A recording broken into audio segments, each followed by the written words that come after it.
We are live. We are live. We are live. Ooh, what's up, Hits and Heels? It is Wednesday. Welcome to Hits and Heels.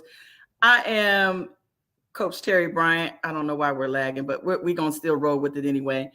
Listen, tonight, y'all know I have a special guest. I have the stadium queen herself, Miss Natasha Gransberry. She is an attorney.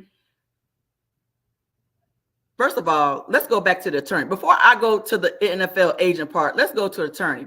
Y'all do know there's a difference between an attorney and a lawyer. An attorney has taken and passed the bar. A lawyer just only has finished school, which means she's on the next level when it comes to this whole attorney thing. I just learned that recently. That means you the stuff when you're actually an attorney. So all lawyers are not attorneys, but all attorneys are lawyers, right? So she is not only an attorney, she's also an NFL sports agent, and she's also the host of her own podcast, the Gransberry Chronicles. Girl, Natasha, welcome to Hit the Heels. Thank you for coming. Oh, and thanks for inviting me. I'm so glad we was able to finally coordinate and make it work. I'm so glad about that. Yeah, so I'm not going to waste any time. Go ahead and let everybody know who you are. I don't know if you want to talk about who you represent, but you do represent some ballers, and I'm hoping my son is going to be on your roster here soon. Hey, I love the initiation of that. Look, and I'm not against it, but we're gonna keep with the NCAA rules and just say, I love your host. Right. I'm free to be talked about or talked to. So I'm gonna stay in my lane. But no, I'm really honestly, I'm probably more really defined by I'm the Gransberry, like my sweater says. I am really just a lady who has enjoyed of life of sports through family and took it to the next level as my own as an adult. I played, most people always laugh, but this is very true. But I played D1 bowling in college. I was a D1 bowler my last 2 years of school. And so I just always had a love or a passion that had something to do with a ball. And it just evolved differently as an adult. Obviously, as an attorney, since a kid, since Perry Mason, Matlock, I've always wanted to be an attorney. Ironically, never the one you see on TV. I just wanted to be an attorney, and I found my own niche with that. And being an attorney allowed me to enjoy myself traveling all over the US and London to see football. And things grow, right? So the initial thing was go to a road trip. Then it was go to all the stadiums. And then it was let me do the same with baseball. Then it was let me take groups of people to basketball. So it just keeps the line moves, but the underlying passion has never changed. And so that's when you know who you are and what and where you belong. Like your gift makes room for you when you're using it accordingly. And I definitely believe in that. Going back to when we spoke in pre-production about, I know one person really well in Kentucky who happens to know someone in your family. So like that to me is still a testament of when you're on the right journey. God clears the paths that you need cleared at some point, and he keeps you on path to where you need to be. So, Oh, I love it. I love it. So let's go. And I want to hear about girl, the D1 bowler. Let me tell you something. I grew up bowling. My parents are both avid bowlers to this day. You would think they were on the PBA. My mom was 67 years old when she bowled her first 300 game. And my dad is 72, and I think he just bowled his third 300 game at the age of 72. That is amazing. And I need to get back more into bowling, but you can never catch me saying no to going. But actually it's the craziest story, like real talk. I was on academic scholarship in college, and I found a late passion while in school for radio TV. I was studying electrical engineering. I was fine with the major, but it just didn't give me that excitement, that go. And so I started taking radio TV classes and realized I wanted both degrees. I didn't want to change my degree. plan, but I wanted to obtain both. But that would take more than 4 years of college, and scholarships are only 4 years academically. And so I reached out to the academic coordinator to see if there was a way to get an academic extension. And they were like, no, it's budgeted, because they're trying to bring in the next group of students on 4 years. And literally I appealed it. I lost my appeal. And they was like, for no other reason than that's just not a reason to give you another year of scholarship. So leaving, because I'm appealing in my junior year, knowing that I'm going to need the money for senior year. Well, I guess senior, but I needed it for the 5th year. Right. Okay. I see a sign that says bowling tryouts on such and such day, meet in front of the athletic building for a bus ride to Houston to try out. Scholarships available. That's all I needed to hear. So I got on that bus, the van, and went to Houston because I went to Prairie View. We didn't even have a bowling alley on campus or in town. We drove to Houston and we tried out for the team. And kid you not, I was not a youth bowler. I did not grow up around bowling. I was just a kid who needed some money. And so I tried out. Girl, bowling is not something that is easy to pick up. It's like golf. I barely bowled like a 91 as my best score trying out. We bowled 3 games apiece, and they were going to let us know who made the team and put up a list that next week. I went by the list. I was on it. And the good thing is the coach had us try out in October, but the season wasn't starting until January. And so when we made the team, we got this little membership card to AMC bowling alleys. Remember, all the bowling alleys used to be mostly like AMC bowling alleys. I got you. Okay. And so we got this little card, and you could bowl. I mean, AMF. I'm saying movies. AMF. Okay. AMF. So it's AMF bowling card, and it was $1. It allowed you to bowl for $1 a game. Okay. So I got that card, and I bowled all over Thanksgiving, all through the Christmas holidays. Called my dad, said I need a little money because I'm gonna go to the bowling alley and bowl. And I kept trying to just figure it out, right? Because I didn't want to be embarrassing when I showed up in January. So when we started practice, by then I had improved. I had bowled like 101, 102. Like I'm starting to feel good about myself, even though that was not like some great average. And first tournament, I won tournament MVP. I won doubles, just aggressively. And so the coach, her and her husband were bowlers like your parents. They were competitive bowlers. They were couple bowlers, mixed bowlers, all of that. So he back then gave me some VHS tapes, and he told me to take those tapes home and watch them. And on the tapes, it taught me about, that was my first time I learned about the arrows on the lane, the purpose. So I learned in reverse, right? Okay. So we made it all the way to the SWAC championship that year. And of course we lost to 2 ladies. They were sisters. They had been youth bowlers. So this was just a natural fit for them. They was just out there. But the best thing about it was to get to the SWAC championship, I had to bowl 5 strikes in a row. And it was so crazy because we really won from the extra rolls in the last frame. Me just turkey, and then like you just got focused in. Focused because we were so close, but it really was nobody else that could do it. And that's been my, that was my best game. It was a 226. And for me, that was great. But it took that. Like I had to keep rolling strike. I was in a zone once I got the turkey, it was like, I got this. Gosh. you just need me to do it 2 more times. And we going, And I think I gave it everything I had. And by the time we got to the SWAC championship, my poor little arm didn't have much left to give because it was the very next day. But hey, it led to 2 years of playing D1 bowling. I was MVP of the season. And by the time the season was over, I was averaging 185, which was really good for somebody. That's really good for somebody that did not grow up bowling. No, at all. And back then I just was the college style bowler, right? You go when the lights are off and you really just trying to have fun and you just throwing the ball down the lane to see how it goes. You didn't But have the big backspin and all that type of stuff. no, You just, I yeah. couldn't even tell you how to spin a I don't know ball. how people do that. Yeah.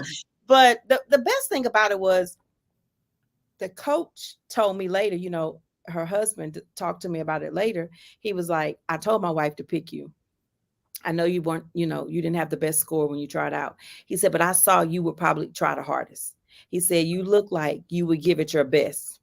And so I told her, pick her. And sure enough, I mean, I wasn't going to try to let the coach down or myself. Right. Right. And Because he gave you a scholarship. what other way to perform, right? And so it worked out. And you know, I still talk to my coach. I just saw her Sunday, her and her family, and you know, she still works at the university in a different capacity, but it's just, you know, lifelong changing things. I never thought I'd be bowling. I definitely never thought I'd be a collegiate athlete. You know, I was so set on being an academic student that I didn't even join the band originally, because I could have also been in the band, and I elected not to because I just wanted to focus on academics and, you know, general social activities. But yeah, I was a bowler, collegiate bowler. I love it. So, I love it. I got people logging in. That Next Level Review said that was inspiring. My girl Cynthia, who is the host of Sports Senses Zone. Hey Cynthia, she just put me on her podcast the other day, and I know she's gonna probably want to follow up with you as well.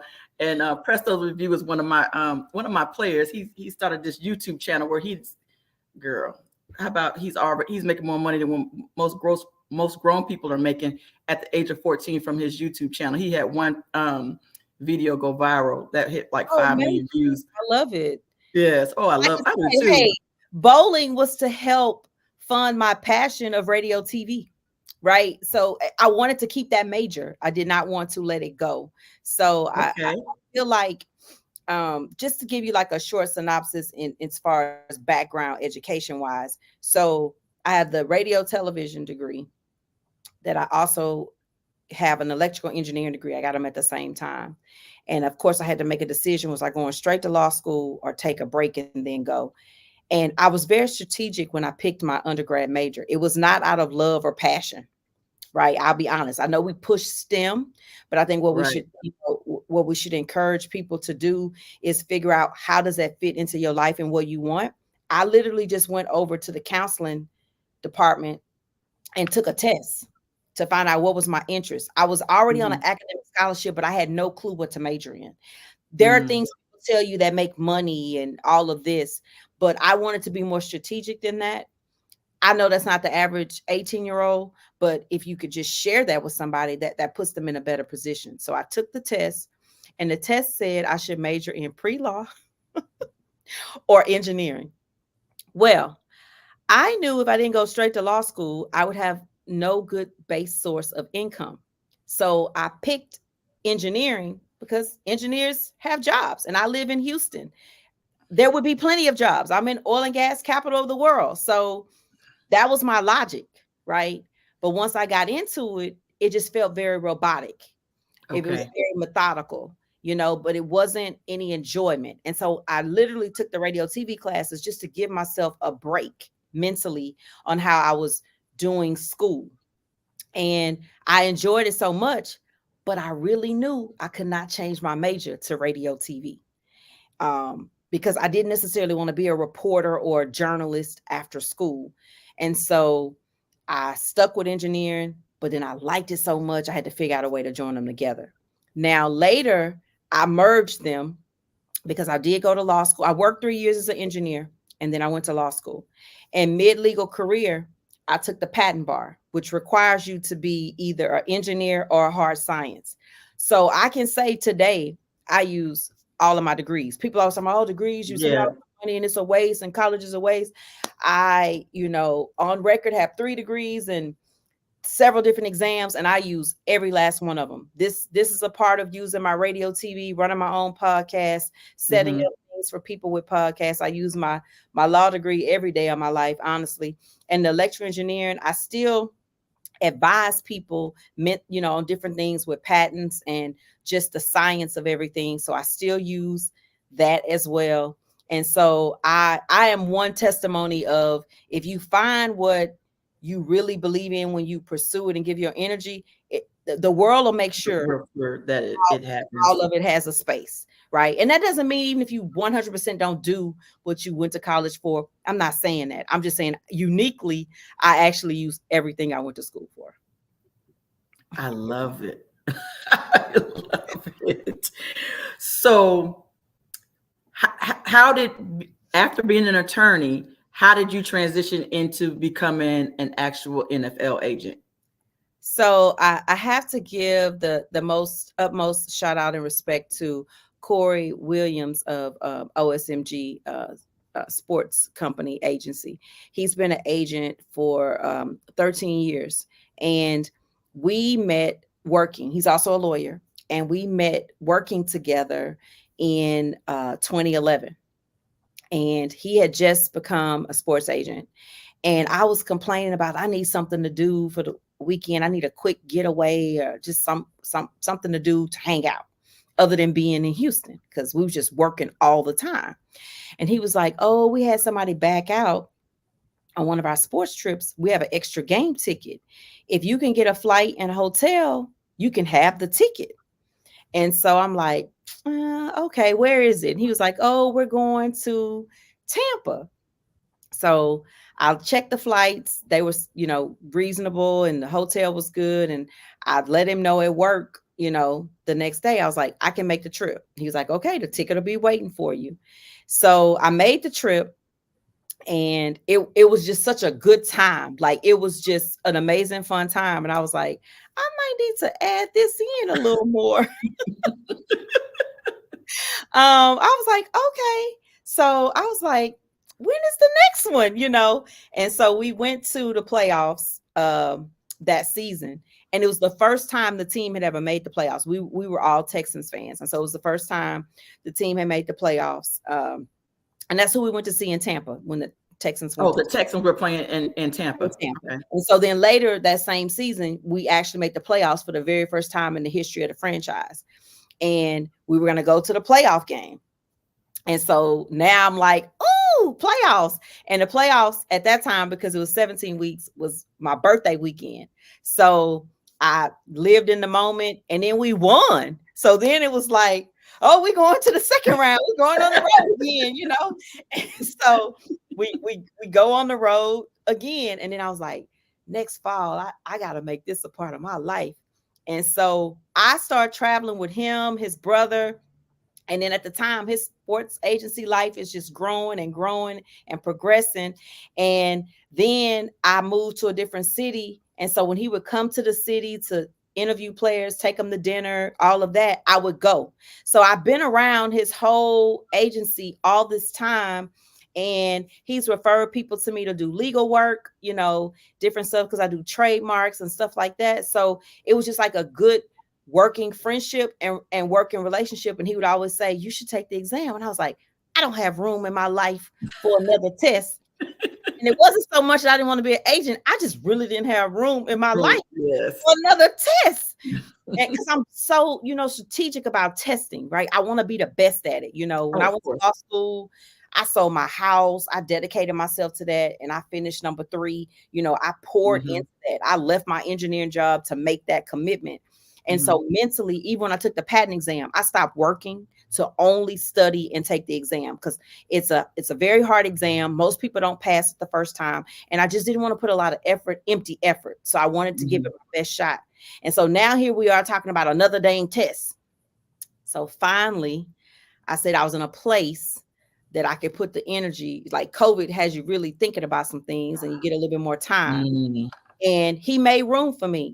He, as in God, made room for my gift. And then he, as in Corey, also made room for me to be a mentor to me, working for it. And it's just been, that's the ride. But it literally started over me going to the game at the just by happening. But that's how God works, though. It just And I mean, he probably asked me like 4 or 5 times over the last decade, and every time I was like, no, I can meet you for dinner though. I'll meet you when you go for dinner. I can meet you Mhm. for a game. I can go with you to a mom's house, but I'm good until I'm not. So now here I am.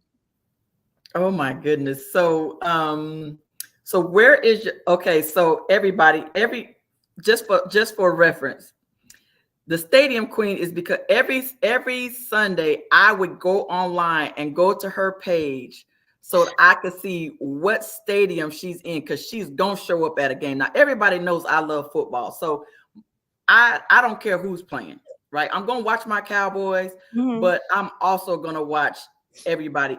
I'm gonna watch games from 1 o'clock until the last game goes off. I'm gonna watch Monday night, Thursday night, and I'm gonna watch college all day on Saturday. So everybody knows that I am a football fanatic. So I was just so excited about watching you and I was living vicariously through you. I'm like, okay, well, what stadium we gonna be on today this week between you and my girl Sharon, who's a Kansas City fan who goes to every game. So, oh my God. So okay, so how have you navigated with this being a more male predominantly dominated, kind of like me coaching football? So, it's almost a I mean, we're getting more black males too, but it's more of a white male dominated industry. How have you navigated that? but honestly, every part of my career is that way. Oh, even with the engineering. As an engineer, I worked in a department with 73 engineers, 5 were women, and we were all different ethnicities. Mm-hmm. So I've worked that way. And as a lawyer, it's male dominant and it's Absolutely. definitely minority based. I'm not Mm-hmm. minority based. So Mm-hmm. most of my opportunities, I was the only black woman, or if lucky, black or brown woman, because sometimes I'm there, I may be with another brown woman, but I was still Mm-hmm. probably the only black person. So professionally, that's always what I have seen. So I don't even really respond to it in that way because, I went to what people considered a lower tier law school. And so people try to, shun you with different energy. Like, why would you go to that institution? And I was like, because I know me. I, I'm a pass the bar, which I did. I Okay. passed the bar before I walked across the stage in law school. When I walked across the Mm-hmm. stage in law school, I had already passed the bar. That's the part. Yeah. I took it early. I finished law school early. Like I said, I finished number 3. My study buddies were the number 1 and 2. So Mm-hmm. I can keep good company. I can stay focused. So I don't really care, to be honest. Like that's the truth about it. But I also can handle it. So directly, there's always been men or other people that feel like they can shun who you are to make themselves feel better. And I don't even care because I still believe what God has for me. You can't even destroy it. Maybe you're going to try to slow it down, but you can't destroy it. So, with that, male dominant industry, okay. And I come from a family of coaching pedigree. Okay. My uncle was a football coach and a baseball coach. And in the summers, we stayed with him and my aunt because his wife was my mom's sister. And so Okay. back then you didn't remember, most kids were latchkey kids, but in the summer it would just be these long breaks. So we would go with them. Well, in the summer, my cousin played baseball. And it was the old school way where you pull up to the back of the fence. You had a cooler. Everybody's sitting out trying to catch the balls, you hoped somebody hit a home run so you could catch a wild ball. So that was my introduction to sports from the game side, because what people don't understand, society has taught women to be in the stands or to cheer on others, but never to enjoy, learn the sport. Participate. Tell me a cheerleader that when she became a cheerleader, they taught her the game of football. They didn't. They taught her cheers. They taught her cheers and not That's learn the it. game. So Right.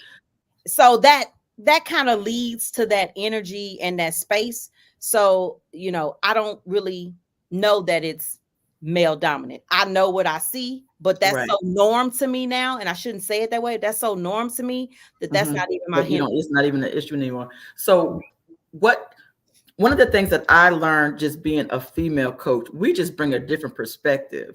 What have you learned just bringing your female perspective to this industry that maybe a lot of guys are just kind of taken aback, like, oh, she brings this, or she thought about this. Is there anything like that that really stands out for you?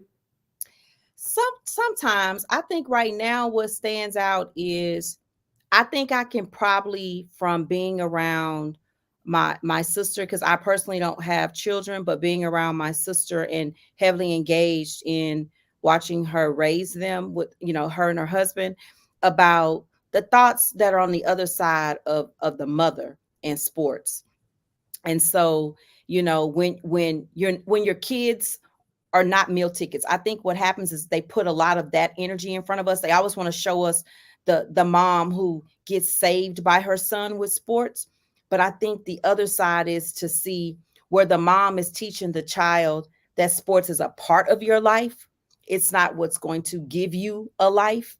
And so I think her and her husband did a really good job with that. And I think us being with our sister bond and her sharing those things with me and giving me grace and space to have input into her children's life. Like, I'm allowed to give them discipline, emotionally, discussions I can have independently and not be told you're not their mother. You're the aunt, stay in your lane. And so those different dynamics, I can see those things in the kids or the young men when I'm trying to engage to decide who I would like to represent and how to approach them, because that dynamic and having those conversations with my nephew about kids, everybody's background's not the same, but you're on the same team, and how you want to make everybody feel whole. Like, I would never, if my nephew was playing 7-on-7 when he would be in town, I wouldn't call him and take him to eat or get him food. I'd be like, how many roommates do you have?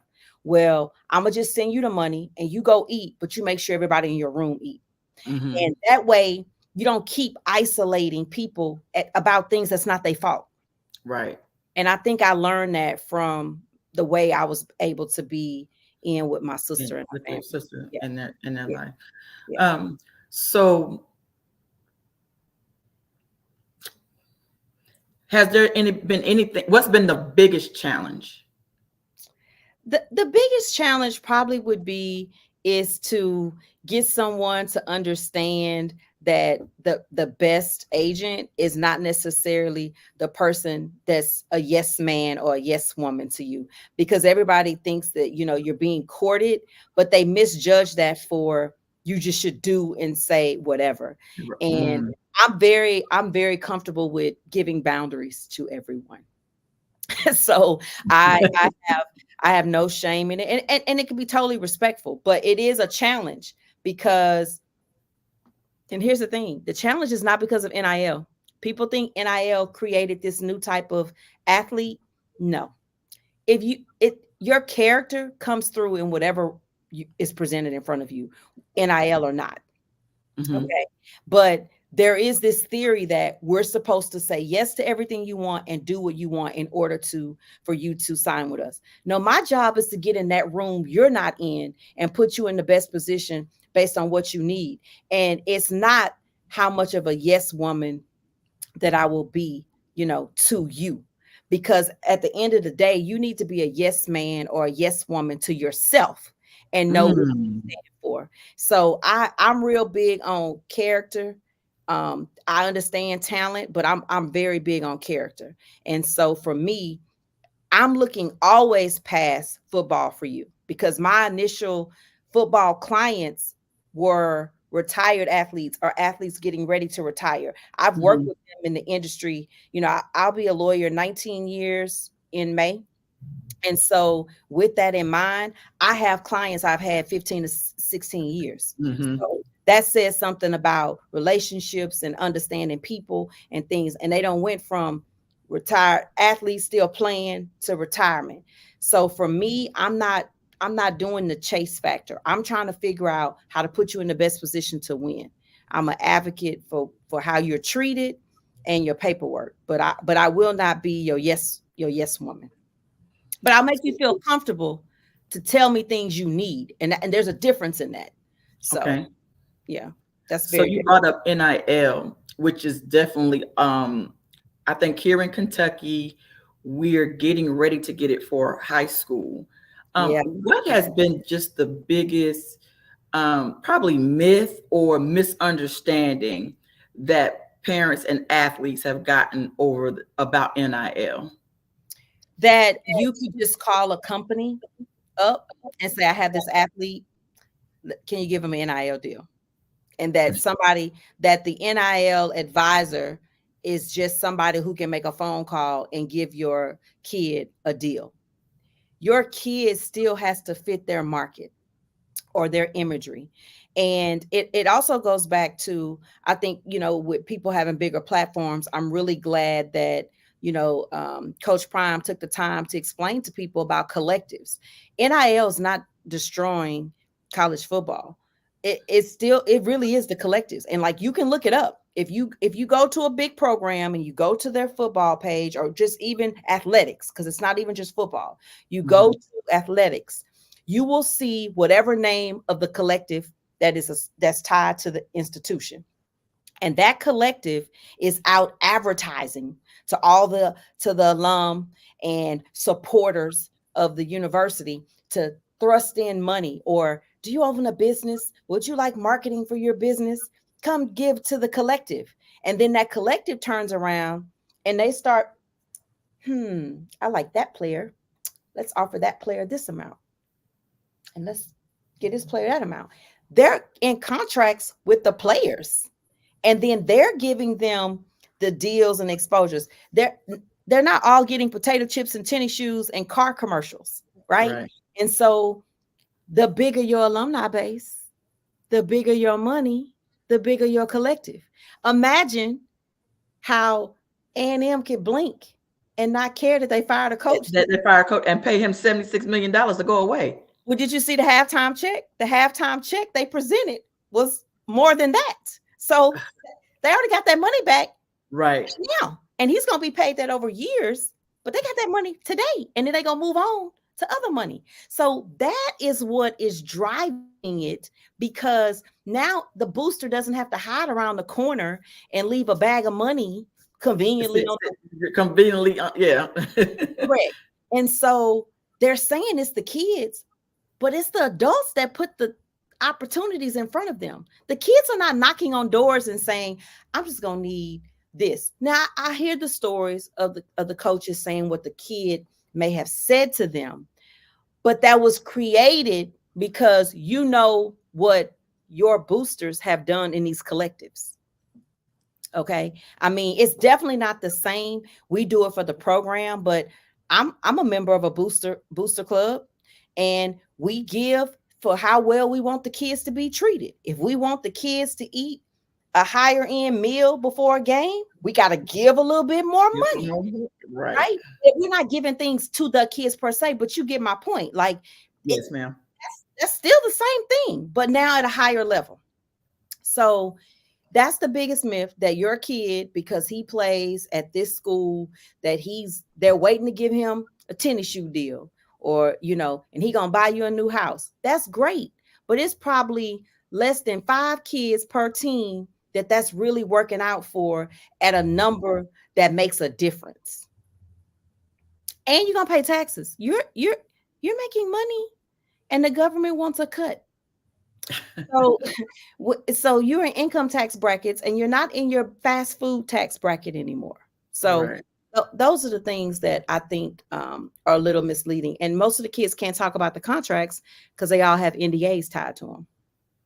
So that's why more people can't get insight as to how it's really being done. Right. Wow. And I think that's like NIL. I definitely like NIL. They'll probably I'm definitely pro that the kids are finally getting paid. Right. Absolutely. But now there's this whole like a stigmatism, I think, that's starting, because you're hearing about kids that are okay. I'm not coming to a visit unless you paying me $500,000 just to come for a visit. Like, what? Yeah. Yeah. So that's the part that is really, it's getting ridiculous. And honestly, if they wouldn't share that, we'd be better off, because they'll get another kid. That's the thing. There's no shortage of college athletes.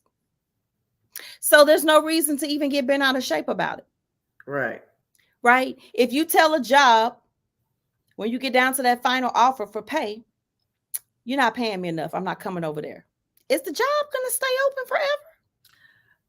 No. They're going to hire somebody else and they're going to keep it moving. And they're going to keep it moving. And keep it moving. The problem is now they keep showcasing it because what they're thinking is it'll put such a stigma on it that eventually it'll be some type of rescinding. I don't think we're going to trend down. We're going to trend up. Like you said, high school, Georgia did the same thing. So, you know, as it trends up, that's what'll happen. But it still will not be every kid.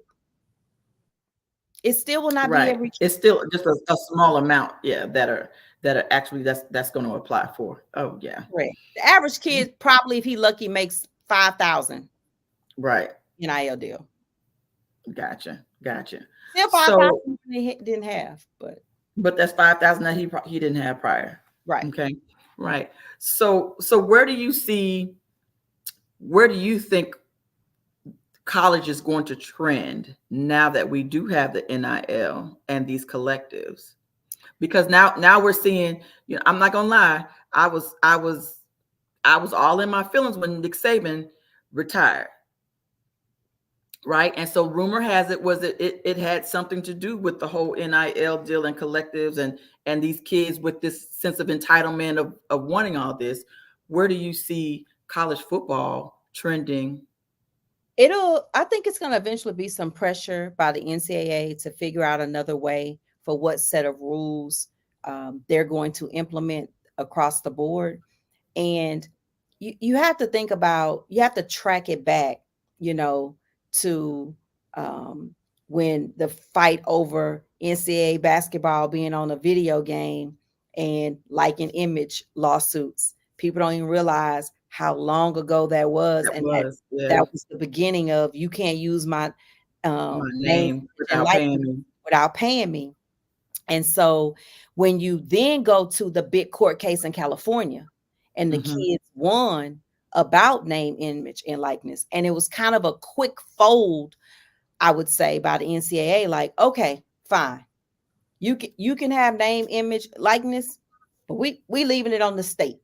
And I think that initial response was because they didn't really have time to put it together the way they would have wanted to with research and effort across the board. And that's why you see them later put out policies and memos after they gave the first set. Then they came behind it with some additional requirements. And I think that will keep trending because that's how laws are created. You know, they create a law. They see how it fails, what keeps getting around it, what falls through the cracks. You know, back in the day, burglary was a charge, right? But you had to have intent to break in to take something. So then they came up with breaking and entering, because you might have broke in but didn't want to take anything. Was just breaking in.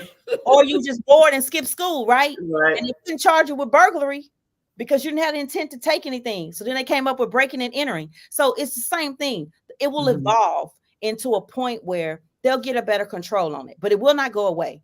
And so I think when they get all their money in the room, because they got money too, right? We know they got money at the NCAA, and they get in the room and they put it together, it'll trend up. Because right now you're leaving it to each state.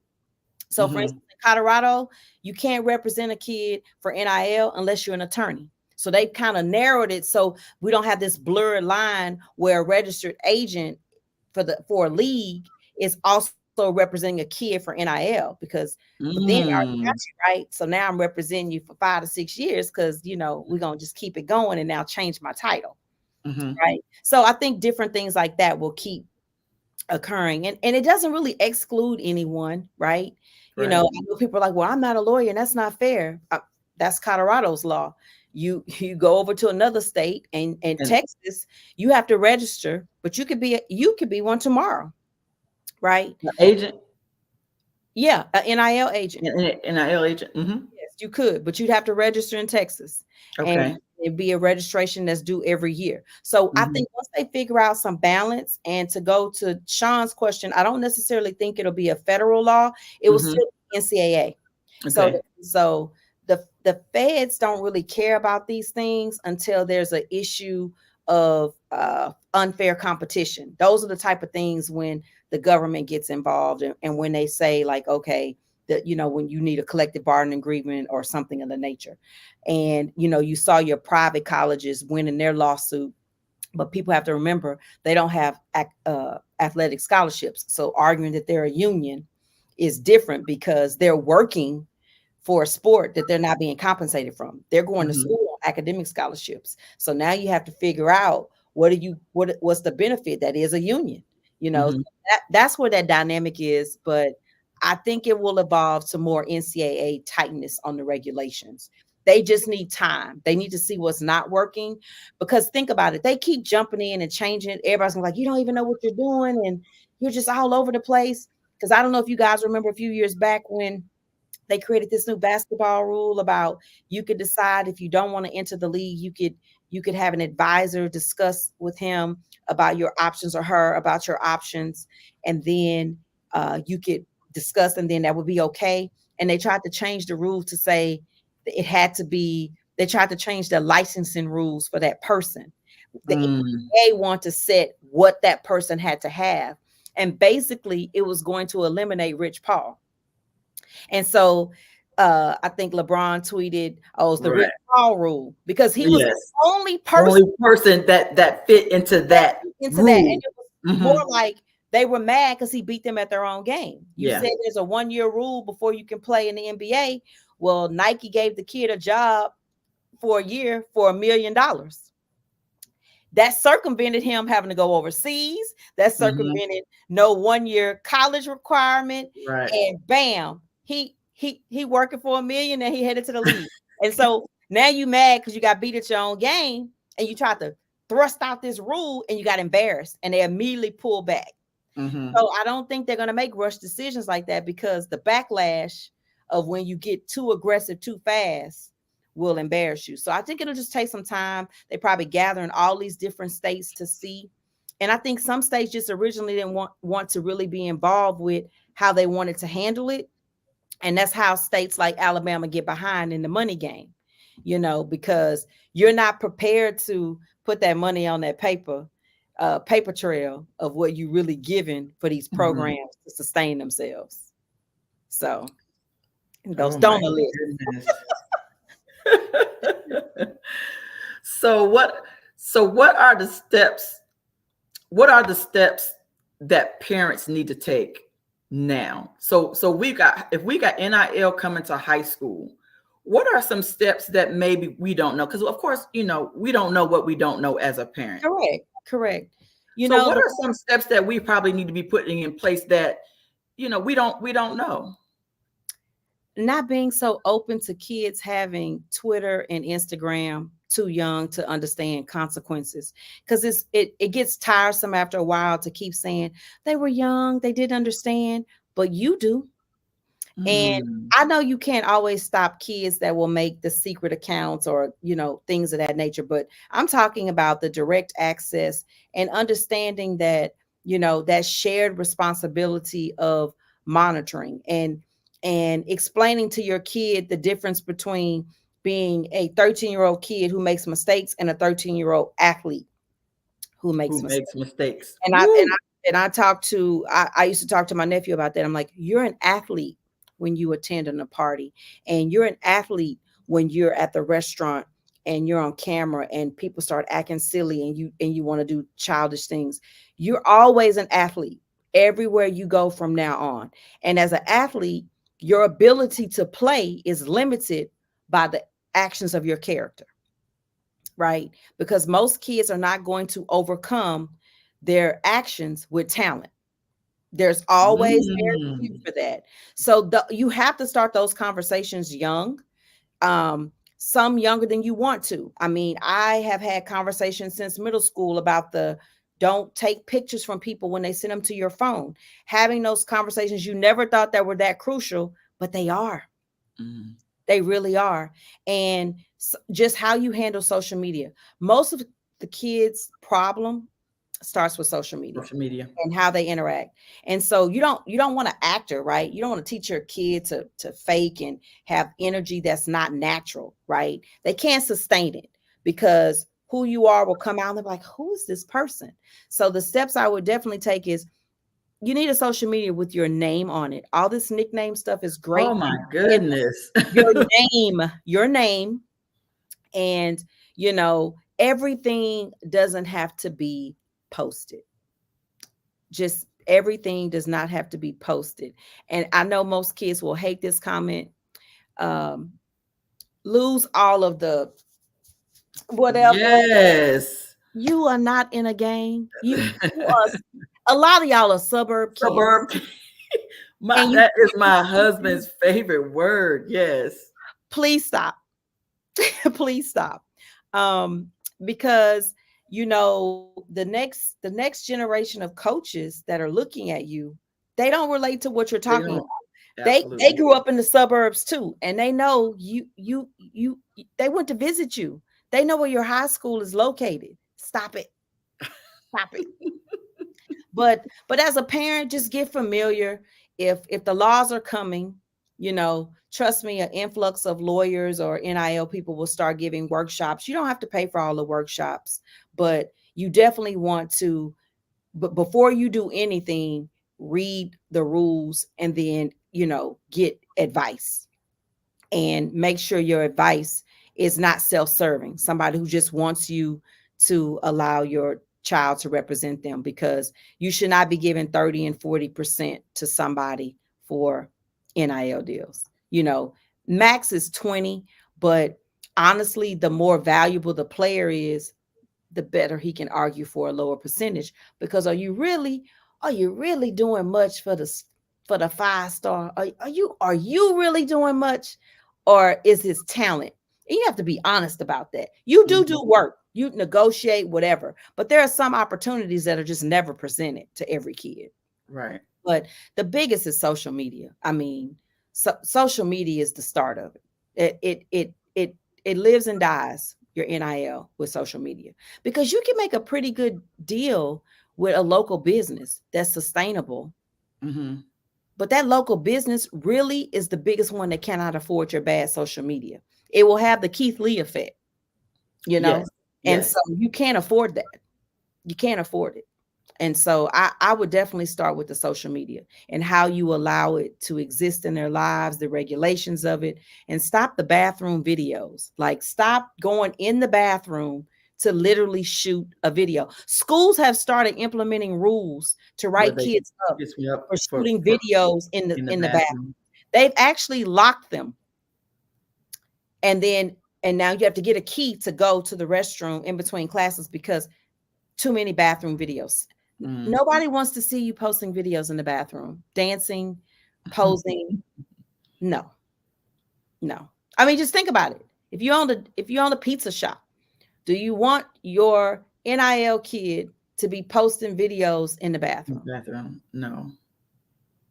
Because somebody gonna write up under that post, do you have pizza in there too? Right.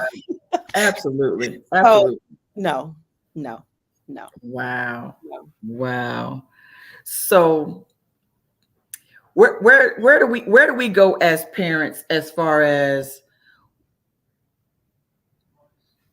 when we're trying to prepare our son or daughter, for that matter, for the next level?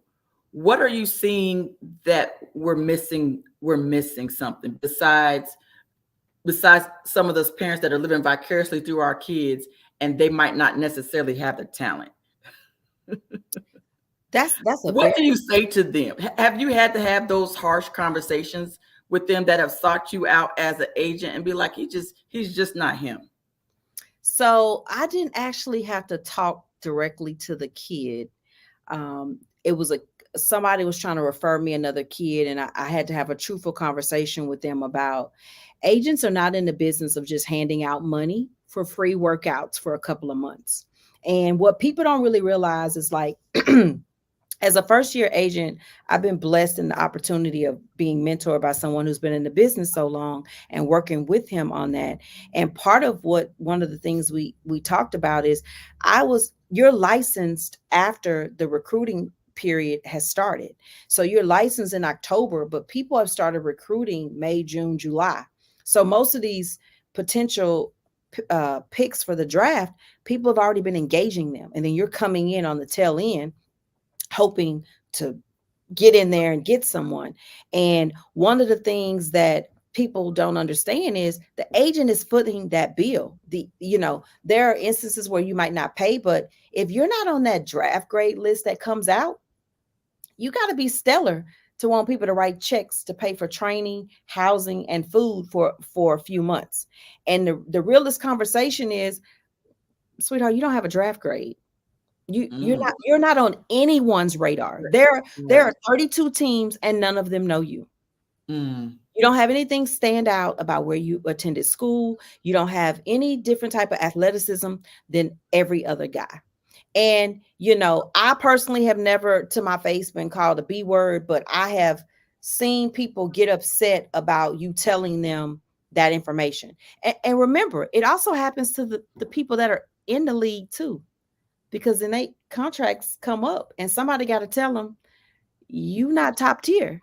Right. You to get that second contract. Correct. And so I think enough parents need to have more conversations about rejection.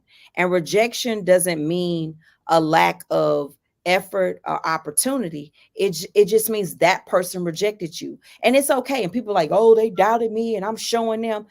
That was their opinion. Like, my opinion not to sign you doesn't mean John won't sign you. And that's okay. There's no reason to be mad at Natasha. I don't owe you to sign you. And I think there's too much entitlement. That's great. You played. I don't have a duty to sign you. It's got to be a mutual benefit. I can't outspend what you're going to make me. Right. All of you are not future Ryan Clarks. Okay.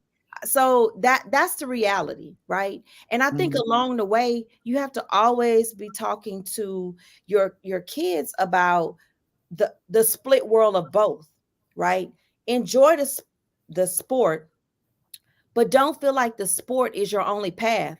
That doesn't mean you're not entitled to still go for it. I currently represent quite a few players who graduated.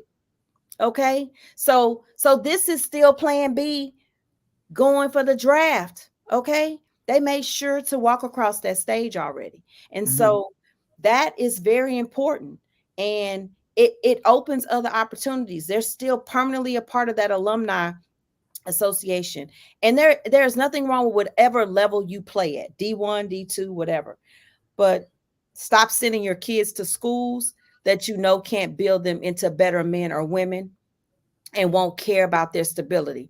One thing I'll say, just recently on one of my nephew's visits before he committed to SFA, it was a D school opportunity. And one thing I really say I love the way they handle it. They said, we have a separate practice for the kids who are in the program for being a pilot, because they need to get their flight hours. And so they have workout set up so they can have that opportunity.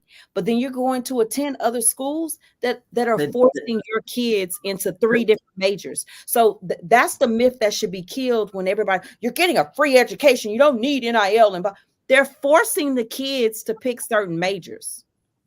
And the kids aren't really talking about it. You know why? Because they want to play football. Because they just want to play football. And somebody should have told them football should never be that important. Right. Because you still got to have a life outside of football. Football is not going to last forever. Do you think Shazier thought he was going to get hurt that early in his career with the Steelers? Oh, absolutely not. He didn't think that.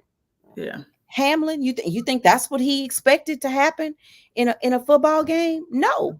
And so you have to be rooted in that. But I have no problem telling you no. I don't take it. I've never took every law client in my life. Right. And I've given refunds. That's a good question right there. Have you ever advised an athlete to take advantage of the COVID year or stay in school? No, and mainly because at the time I wasn't licensed, but that really wasn't a big thing to me. I think that only worked for kids who just didn't feel medically comfortable playing football that year. And so then for them, they didn't even play. So they took that next year of eligibility. But we're the COVID kids are about to run out. Those this should be the last group of the COVID and even kids. if they still are left, they had some other exemption, and that's why they're still in school. Okay. Because when I saw the guy from, was it Miami that is on his 9th or 10th year, I was like, geez. And at some point we have to have honest conversations about letting it go. Because if nobody even thinks you should come out, yeah. But I mean, maybe he needs to finish school. I don't know, because I don't know his exact story. Yeah, I don't know. Yeah, I didn't know all I the just but don't know 10 that. years just sounded Well, we just find a way silly. to make that work, but then we're holding over to his brother those 2 snaps he took in another game to say he played 5, so he don't have any more eligibility left. Right. And that's a little too harsh. So there's no balance in that. But I hope a kid would never ask me about that, because I'm just an advocate of finish school and get out and stop it. The college coach is still preparing you for the league. Stop it. In year 7 and 8, no. Go ahead and let it go. Let it go. Go ahead and let it go. Yes. Okay, well, I'm gonna go back to sports, and I'm gonna go back because we're 56 minutes in, and so I'm supposed to do this at an hour. So I want to talk about we got all the nuggets out of the way. So let's go back and talk to let's go talk football. So where's your favorite stadium? Right now it's still SoFi. I know that's newer, but I've been to 3 games there. I went to a Chiefs Chargers game. I went to the NFC Championship the year the Rams beat the 49ers to go to the Super Bowl, and then I went to the Super Bowl at SoFi. And it's one of the most amazing stadiums. And being an electrical engineer, I took the tour. The engineering and the science of the building is just amazing. It's always 72 degrees. Really? The way they created the paneling and the shading, and you're really still outdoors because the end zones are open. So the air flows through. It's not enclosed, and it's still down in the ground. So when you go there, you go up and then you go down into the ground, because they had to build it deep because of the airport is so close. And had to build it earthquake proof. And so for them, the lower they go, the more stability there is. But definitely SoFi. SoFi. So do you go to college games? I do. So last year, obviously, I went to 3 Colorado games. I went to Colorado versus TCU. I went to their home game against Arizona and their home game against USC. And so I now do a little bit more college, because now I have 4 D1 athletes in my family now playing college. Okay. My nephew, and then I have 3 cousins. They're all brothers, and they're all playing D1 ball. So my little college time is going to expand even more outside of just recruiting.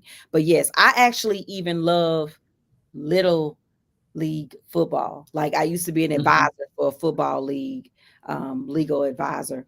But I love football. Like if you invited me to watch 9-year-olds play, I will watch them, and I will be so in love, and I will understand they're 9, right?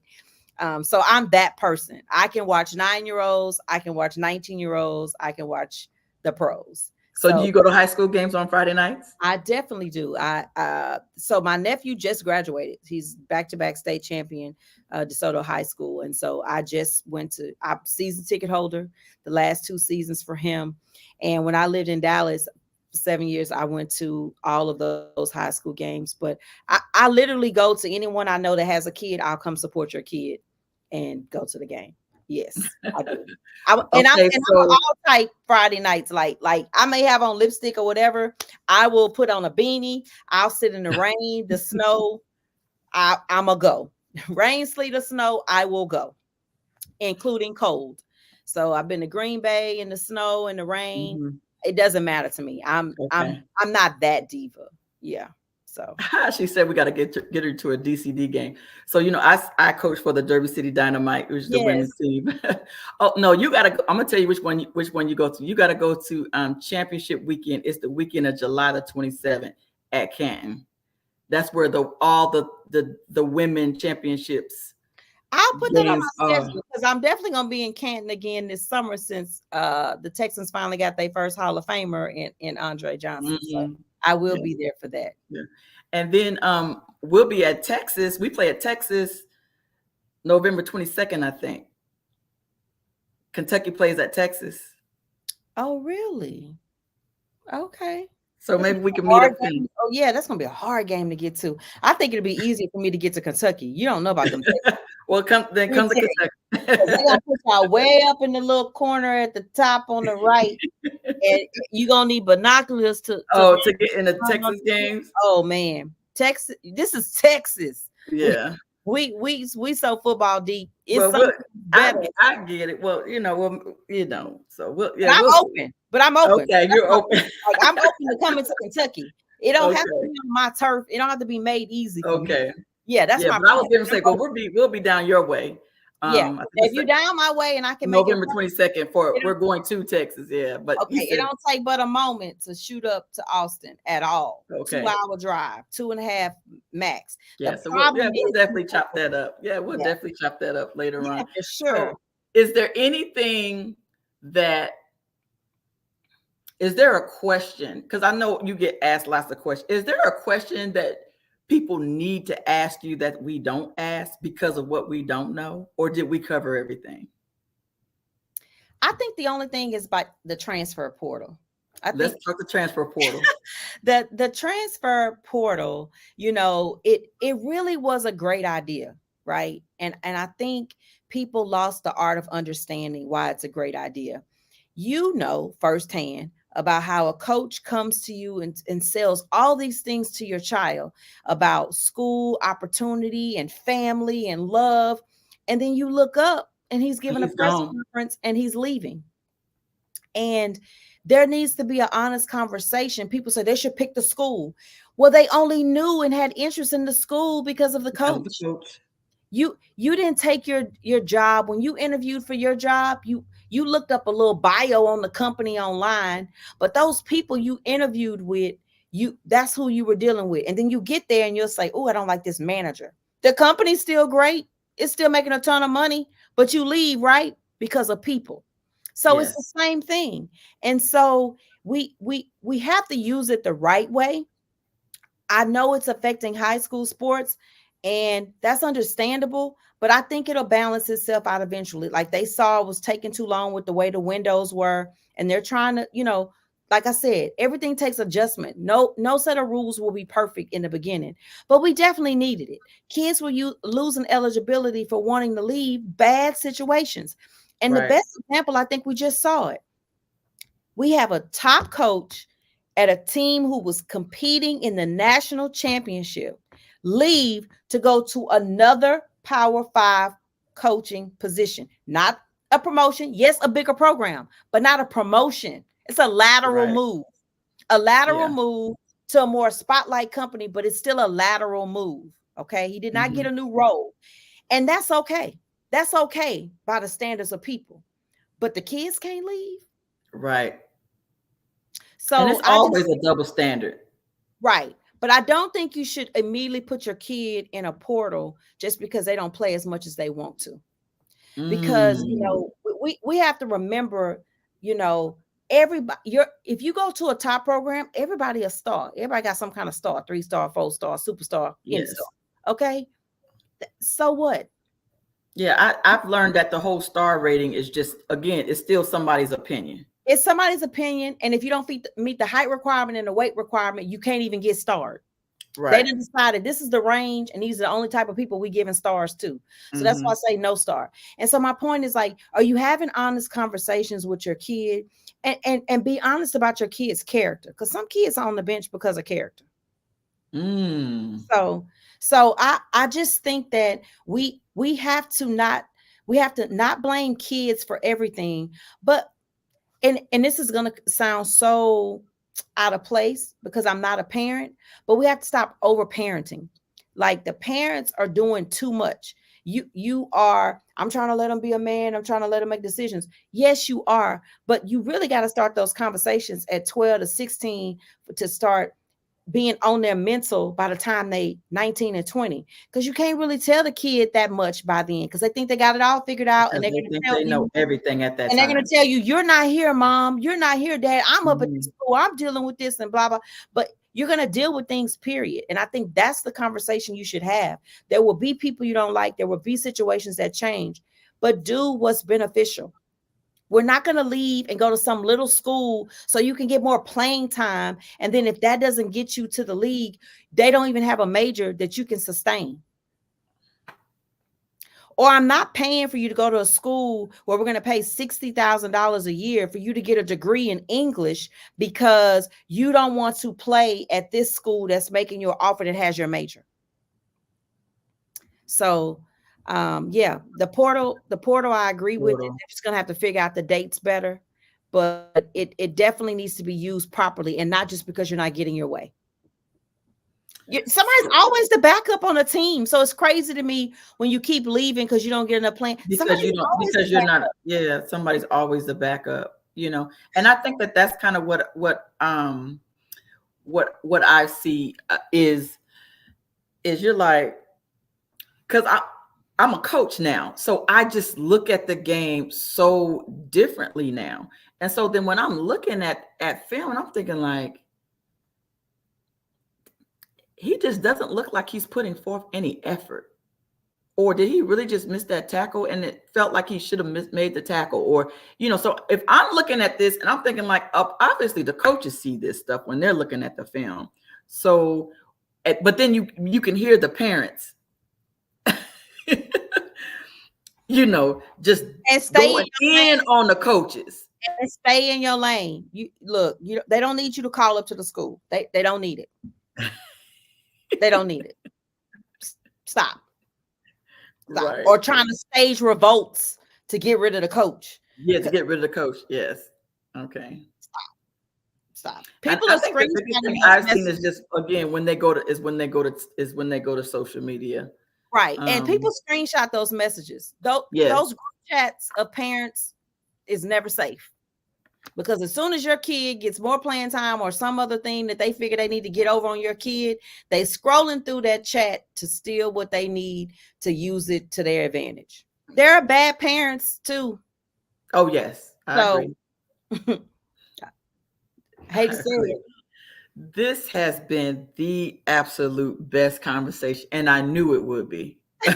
I knew it would. I knew it would be. I just hope people learn some things because I mean we can't. I mean you're a whole NFL agent and you're an attorney. I mean, and who else better mouth for it to come out of? So now can nobody else just say what they think that they know, because she just basically just, hey, y'all need to save this video and go back and rewatch it again, because especially if you have kids that are an athlete and there's some things that you need to know.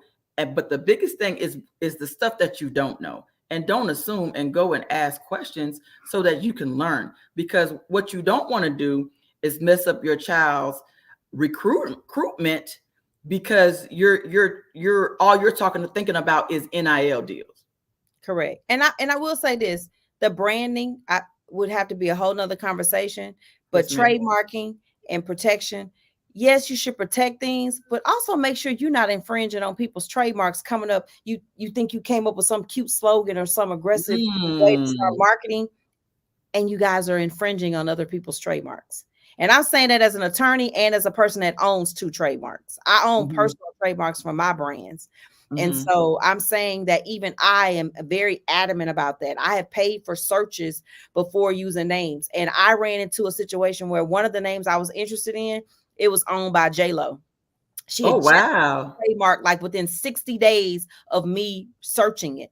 And just imagine, I just hop on social media and start using this phrase and get a cease and desist letter. Just it's so embarrassing for one, right? And then second, like you could just get a search. So before you start trying to brand yourself as some nickname or anything of that nature, if you think it's that important, then pay the money and check the research.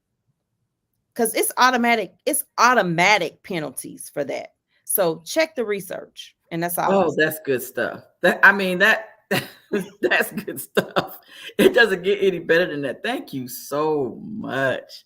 I know I'm going to ask you to come back again, because there's always going to be something, because we didn't talk no football, because I want to talk football.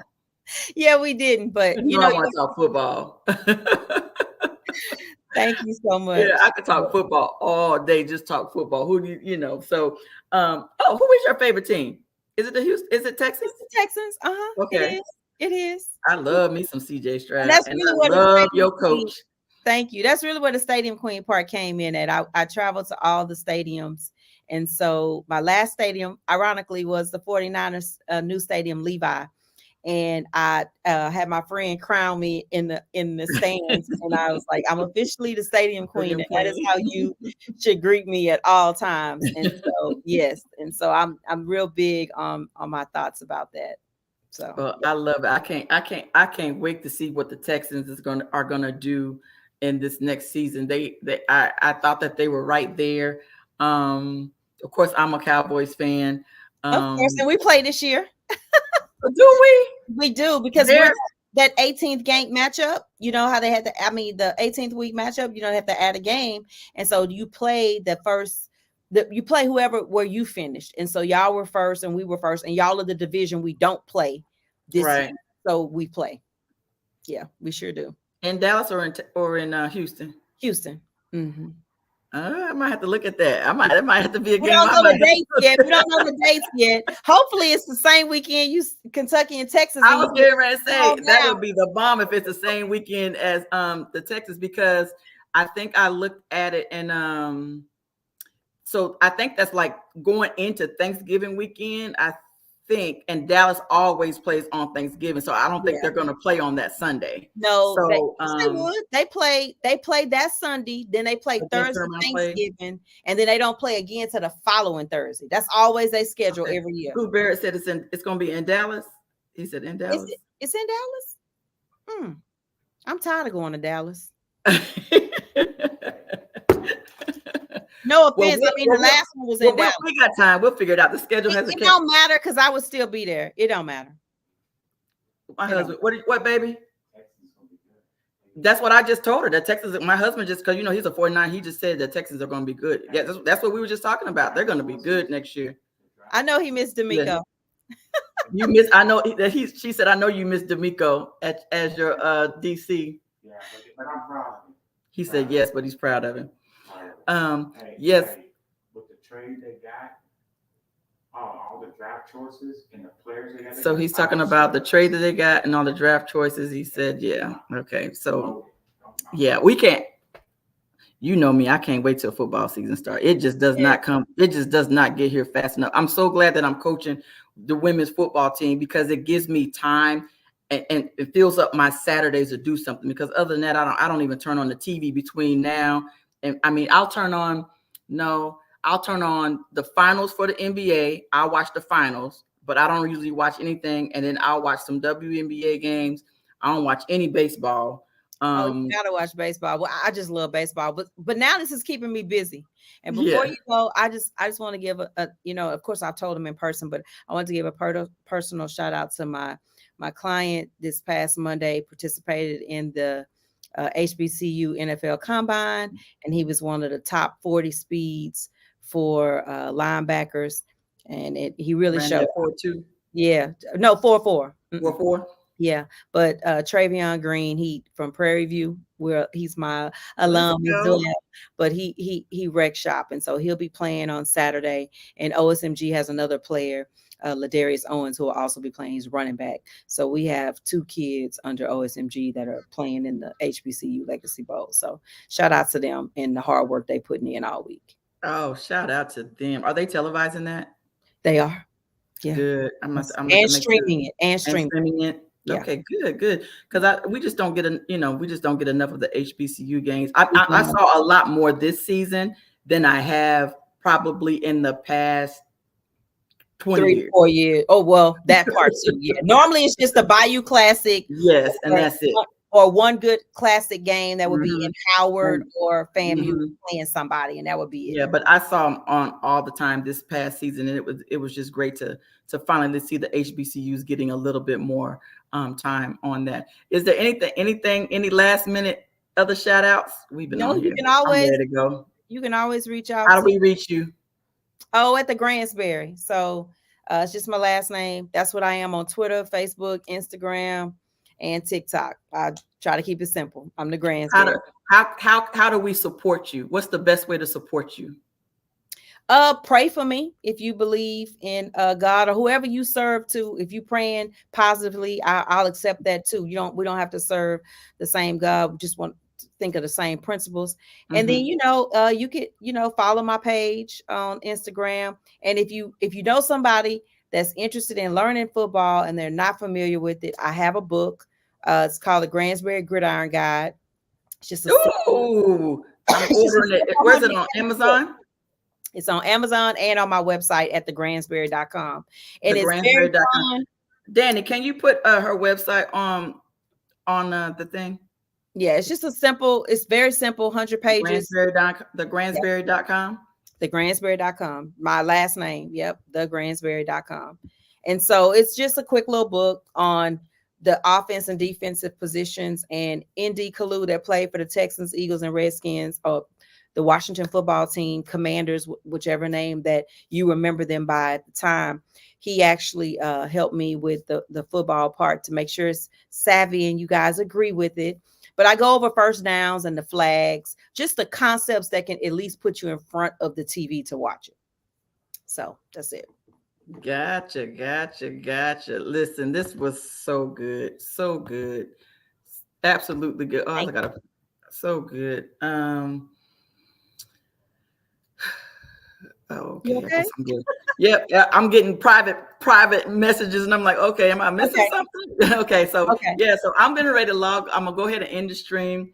Okay. Guys, everybody can reach Hits and Heels. Please go and subscribe on YouTube. You can go.